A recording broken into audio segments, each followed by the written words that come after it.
Біздің телерадиокомпанияға Россия геройы Расим Баксиков қонаққа келді. Ол Татарстан яңалықтары іші біле танышты. Алеша танкі экипажы командирі өсіп келуші буынны патриотик тәрбиелеу турында сөйледі.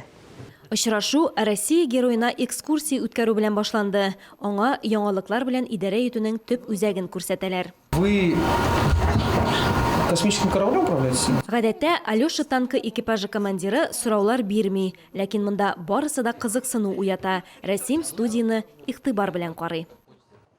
Я даже не подозревал, что когда-нибудь... Мин кайчанда булса телевидениега, студияга эләгермен дип уйламаганда идем.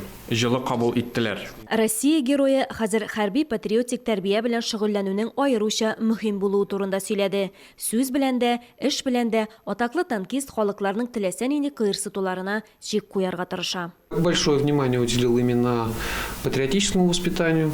Почему? Потому что я считаю, что это острый вопрос для всей России. Надеюсь, что вы меня еще пригласите, потому что вы, честно говоря, поможете. Мин патриотик тәрбиягә зур игътибар бирәм.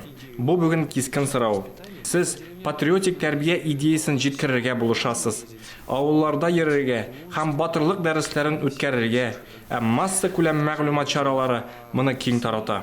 Своих не бросаем. Үзебезнекеләрне ташламыйбыз программасы кысаларында Россия герое Расим Баксиковның эксклюзив әңгәмәсен бу җомгада иртәнге сәгать 8-дә һәм Россия 24 каналында кичке сәгать 9-да карый аласыз. Алия Галиуллина, Анастасия Аксенова, Ленар Хабибуллин, Татарстан яңалыклары.